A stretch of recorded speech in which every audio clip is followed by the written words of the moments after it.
AP కూటమి పాలనలో red book రాజ్యాంగం పరాకాష్ఠకు చేరిందంటూ ఎమ్మెల్సీ వరుదు కళ్యాణి ధ్వజమెత్తారు. ప్రభుత్వ వైఫల్యాలను ప్రశ్నిస్తున్నందుకే సీదిరి అప్పలరాజుపై కక్ష సాధింపు చర్యలకు పాల్పడుతున్నారని మండిపడ్డారు.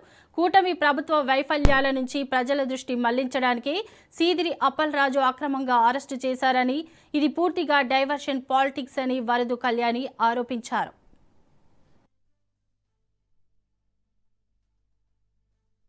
ఈ కూటమి పాలనలో రెడ్ బుక్ రాజ్యాంగానికి ఇది పరాకాష్ట. కక్షపూరిత చర్యలు చేయడంలో వీళ్ళు ముందున్నారు అని మరొకసారి వీళ్ళు నిరూపించుకున్నారు. ఒక బలహీన వర్గాల నుంచి వచ్చిన వ్యక్తి ఒక డాక్టర్ గా ప్రజలకు సేవ చేశారు, ఒక ఎమ్మెల్యేగా మంత్రిగా ప్రజలకి సేవ చేసి మంచి పేరు తెచ్చుకున్న వ్యక్తి ఈరోజు ప్రభుత్వ వైఫల్యాల్ని ప్రశ్నిస్తున్నారని, ప్రభుత్వం ప్రజలకు చేసిన మోసాన్ని ఎత్తి చూపిస్తూ ఉన్నారనేసి, ఈ ప్రభుత్వంలో జరుగుతున్న అవినీతిని వేలెత్తి చూపిస్తున్నారని చెప్పి ఈ విధంగా గొంతు నొక్కడానికి ప్రయత్నించడం ఎంతవరకు సమంజసమని నేను అడుగుతూ ఉన్నాను.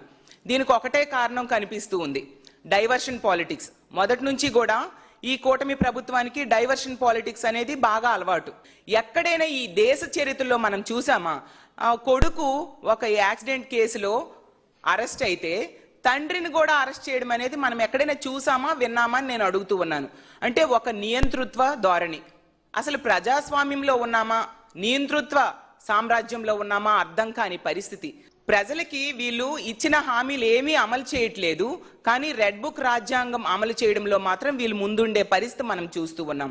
పోలీసులు వీళ్ళ చేతుల్లో కీలు బొమ్మలుగా మారిపోయిన పరిస్థితి ఈ రోజు మనం చూస్తూ ఉన్నాం. పోలీస్ స్టేషన్స్ ని తెలుగుదేశం పార్టీ ఆఫీసులుగా వీళ్ళు మార్చేశారు. పోలీస్ వ్యవస్థని టీడీపీ అనుబంధ సంస్థలుగా ఈ రోజు మార్చేసిన పరిస్థితి మనం చూస్తూ ఉన్నాం. ఎంత ఘోరంగా అక్రమ అరెస్టులు చేస్తూ ఉన్నారు. బీసీల తరపున తన గొంతు వినిపిస్తున్నారని ఈ రోజు అప్పలరాజు గారిని ఇంత అన్యాయంగా అరెస్ట్ చేశారు. అసలు హిట్లర్, గడాఫీ టైంలో కూడా ఇలాంటి అక్రమ అరెస్టులు ఉండేవి కాదు అనేసి నేను అనుకుంటూ ఉన్నాను. నిజం చెప్పాలంటే ఎంతసేపు కూడా బీసీల్ని అనగదొక్కాలి అని చూస్తూ ఉంటూ ఉన్నారు ఈ కూటమి ప్రభుత్వం. అసలు ఈ అప్పలరాజు గారి విషయం తీసుకుంటే ముందు నుంచి కూడా ఆ అక్రమ అరెస్ట్ చేయడానికి ఎప్పుడు దొరుకుతారా అని చూస్తూ ఉండే పరిస్థితి. ఎందుకంటే ఎల్లో మీడియాలో ఈ రాజకీయ ఎజెండాతో ఈ కేసు గురించి వీళ్ళు రాస్తారు, దానినేమో పోలీసులు ఫాలో అయిపోతూ ఉంటారు. ఎంత దారుణం!